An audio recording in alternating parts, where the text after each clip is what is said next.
This is Made for More Living with Johnny Jennings, powered by eXp Realty.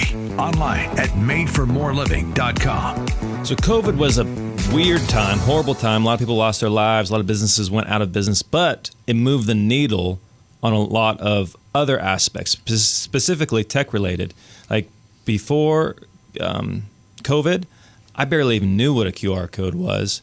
And now after COVID, like it seems like they're everywhere. Yeah. Are you seeing an increased trend with that, Larry? Yeah, absolutely. We saw some popularity in QR codes back in 14 or 15 when they started being a little more, readily available. Yeah. And that had died off until COVID. And then COVID, made it a necessity to figure out a different way to get your information. Yeah, I couldn't order food without. Yeah, you couldn't go to a restaurant. They wouldn't hand you a menu. We talked earlier, Cash App, Venmo, all that stuff is all QR code based. So yes, I am seeing an increase in that where they're putting agents are putting their property info. Scan this QR code for info and photos on this property. We are seeing quite a bit more of that than even a year and a half ago. Got it. And is it brokerage specific, or is it across different brokerages you're seeing people do this? Yes, to both. There's a couple of brokerages that seem to be that's more of a talking point. You can tell in the office meetings. They're pushing that. Yeah, in the office meetings because we're getting more inquiries from a couple of brokerages in particular. But no, I'm seeing an increase, all across the board. Okay. And just to be clear, for those of you who are listening, Larry works with all brokerages. You're broker agnostic. As long as you're in real estate, they can work with you. Oh yeah, no, I'm not. I'll do anybody's signs. No problem. Yeah.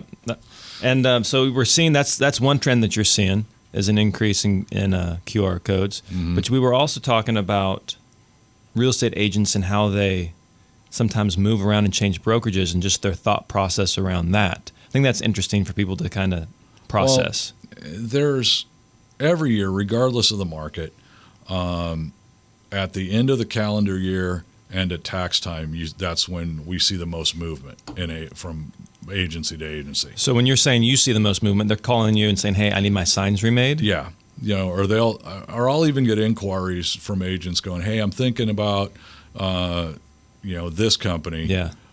How much is the signage? Based on what they use." So we can walk them through that point. Sometimes that move is economic based. Especially with the market we're going through right now, is some agents have sat down and reevaluated what they're spending. Maybe they don't need that office space that they've been paying for, that they're not really going into. Sure. Maybe they need something different, so they move. That's out of the agents that I see, doing different stuff with their signage. Moving is probably the number one for sure. Mm-hmm. But the next segment is an agent that had a pretty good year last year, but they didn't have a stellar year. And the problem with that being that their expenses require that they have a stellar year every single year. So they're looking at what they can do to update their marketing. Mm-hmm. Maybe they haven't used photo signs before, so they're gonna do that. Are you seeing an increase in the photo signs? Not really, no. What do you mean by photo signs? Where it's got the agent's mug, their picture from 1999. Right. That's not as bad as it used to be. What's the theory on why they were using that? So you can go with a picture, or you can go with just the branding name of your real estate company. Why would they go with a picture? What's the reasoning behind that? I'll let you take that, Larry. Because it's a type A personality thing. So you think it's just about ego? I'm more important than everybody else. Let me put my photo on there. And I'm not anti-photo sign, but what I want people to understand is, number one, at 40 yards, 40 miles an hour, it could be you, me, a Labrador Retriever. Most people aren't going to notice or recognize. And you have to understand, it's different marketing than a business card or an email signature. You have your photo on your business card, you're typically handing that to somebody, or they're picking it up off your desk in front of you or at your open house or whatever. Photo sign is advertising to people that already know you, not marketing to people that don't. And if they don't know you, they don't care about you. They care about themselves and their money. That's it. Yeah, maybe why they would do it would be like, hey, this is a person. That's what I'm not thinking. A faceless Well, thing. and they're trying to focus on the individual themselves more so than the company or the industry itself. And because that's what a lot of marketing people, tell you to do. It's essential to put your face on everything. I don't necessarily agree with that. The other downside that doesn't get talked about very much, and if you would have told me 20, 25 years ago when I started that this would be a talking point, I would have called you a liar to your face. If the single reason that they are picking up a phone and calling that agent is because of the picture on the sign, 99 times out of 100, you do not want that phone call. Does that make sense? That's true, 100%. Yeah. Wait, repeat that again.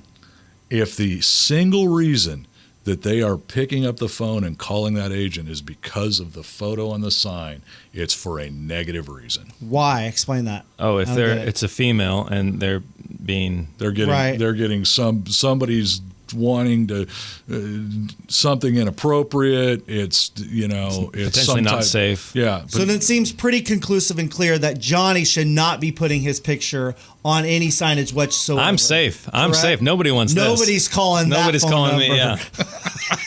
So, well, this took a turn I was not expecting. All right. Okay. So what are the benefits then? You're saying don't use a picture, go the other route, and the benefits of that are what?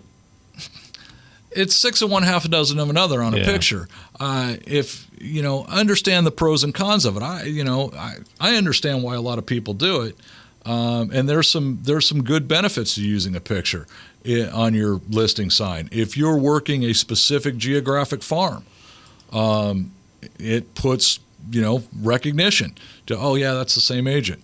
If you're new to the real estate industry, but you came from another job in the area that your face is readily recognizable. Yeah. You were the grocery store checkout clerk. You were the front office, front desk person at the elementary school. You were a bank teller, where your face was in front of people day in and day out. Not a bad idea to put your face on the sign. Yeah. Just understand that there's some negatives that come along with that. It also seems that most people underestimate how much time and money it takes for them to even remember you and remember your face or remember your brand. Like we've spent hundreds of thousands of dollars promoting our brand, Made for More, and I am just now getting to the point, in years, hundreds of thousands of dollars and years of time, and I'm just now getting to the point where I'll meet an agent and go, I recognize Made for More. I recognize that. I've heard of you guys. Like, so if you have 5 signs with your face on it and you do 5 listings a year, you're not creating brand recognition. They're not going to remember that.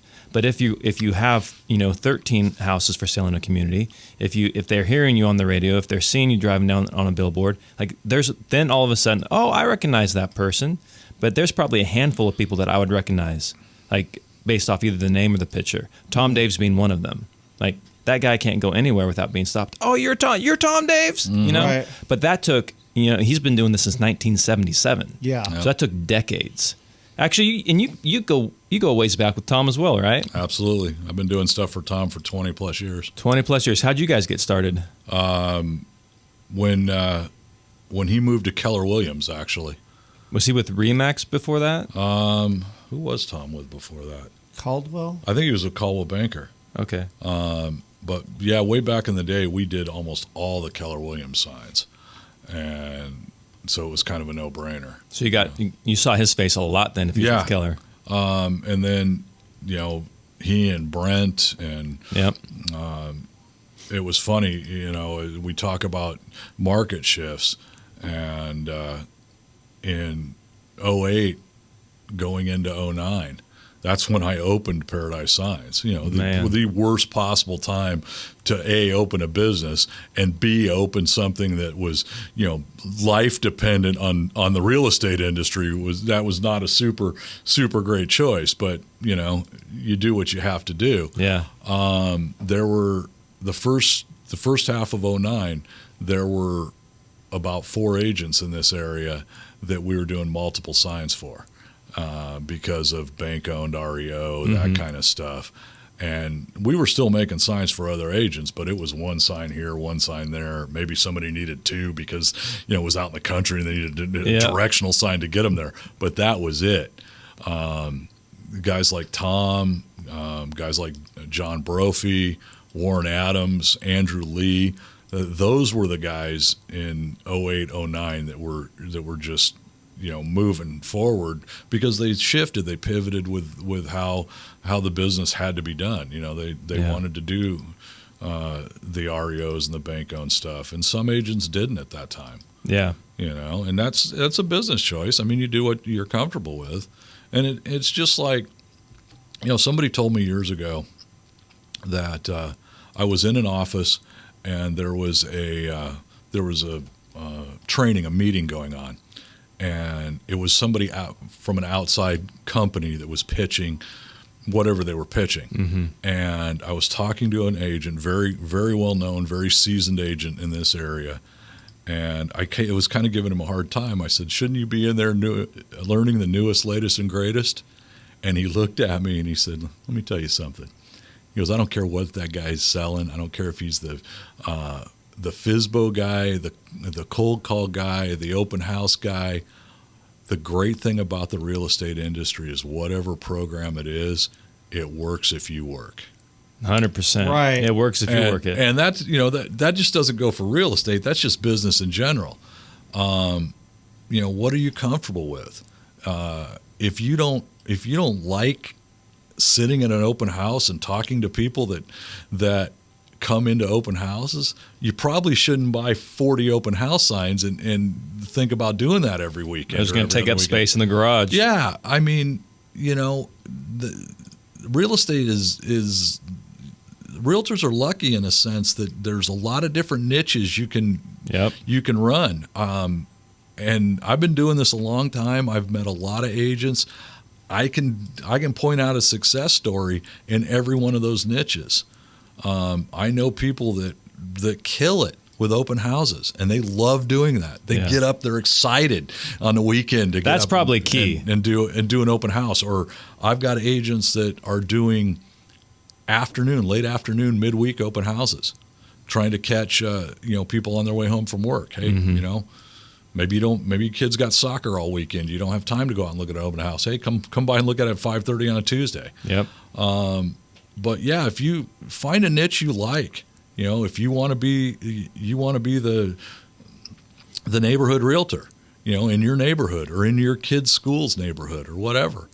I've got agents that are making good livings, good careers out of sponsoring their kids' sports teams and being that agent out there at all the games, all the practices with their logoed hat, shirt, easy up, whatever. Yeah. Because human nature will tell us that if my son is in your son's class or my son plays on your son's team, I know what you do for a living. Even if I've never spoken to you, there's a familiarity. And if I have a question, I am much more likely to approach you than that sign that I saw, 3 blocks down my neighborhood. Yep. That's just human nature. It's passive marketing as opposed to aggressive marketing. And you bring up a good point, though, that, one, you have to like what you're doing. So if you like open houses, then do open houses. If you hate open houses, then find something else. And two, you have to do it consistently. Like, you can't just pay for the sports team and then never show up to the games, never be present. You just had an empty a logo on somebody's shirt. That doesn't mean anything. There's not that personal relationship in that type of marketing. So you got to show up. Yep. And so that's what I see. A lot of agents will throw money at something. They'll hire an assistant, but they won't train the assistant. They won't support the assistant. They'll pay for a marketing source, but then they don't follow up with the leads. They just expect them to instantly generate business. And so, anyways, you bring up a good point. Like, one, like what you're doing. Two, make sure you do it consistently and show up. Yep. No, absolutely. It's just, and it takes some time, Yeah. You gotta kind of be in the trenches for a little while, Yeah.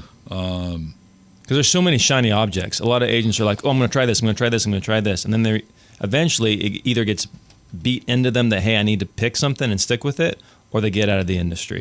Because you can't pay. There's so many things to pay for, from open house signs to radio marketing, digital marketing, shopping carts, bus benches, just door knocking. It maybe doesn't take a whole lot of money, but takes a whole lot of time. Yep. Cold calling. There's just so many different ways, like you said, to niche down, but it takes it. You only have so many hours in the day.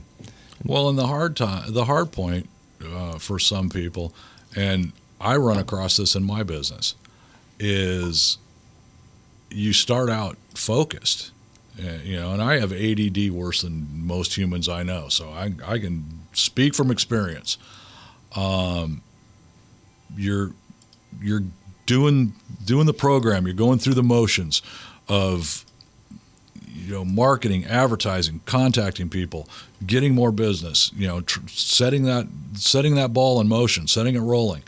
Okay, now it's rolling and it's picking up speed. Okay, I've got this client I'm working with. I've got this person. I'm doing this project. I've got 5 irons in the fire, and you satisfied all 5 of those clients with an excellent, outcome. But the problem is that took 2 months, and you haven't been doing the marketing. Yeah. Because, like you said, there's so many hours in the day. So that's the biggest challenge, I think, for business owners, is making sure, even as you're getting busier, that you're still doing the things that got you that business in the first place. And that's hard. That's really hard.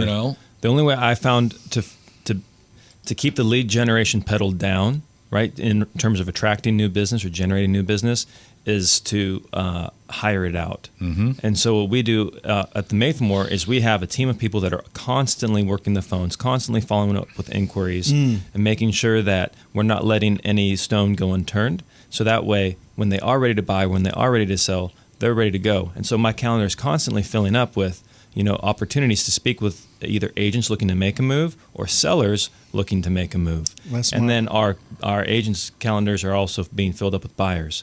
And so that with that marketing being done for them, they can focus on working the clients, which is really what people enjoy, having like pleasant conversations, not being told no 500 times a day. So that was your dating life, right? When you were in high school, college? High school, college, man, I was not. I'm ripping on Johnny today. I was way too focused on making money. I've always been very economically driven, and so. Anyways, I won out in the end. I lived in a trailer park in Bakersfield. Okay, so did I ever tell you about this story, Matt? No, let's talk about it after the break. All right, but when we come back, you're going to hear about Trailer Johnny. Are you curious, like most people, how much could I get for my home if I put it on the market? Maybe even an all-cash offer? Then reach out to our friends Johnny Jennings and the Tom Daves team with Made for More Realty. You can even find out how much you would get if you wanted an all-cash offer today. You expect more, get more with Johnny Jennings and the Tom Daves team with Made for More Realty. Just Google Made for More Realty today and get more for your home. Brokered by EXP, license number 581837.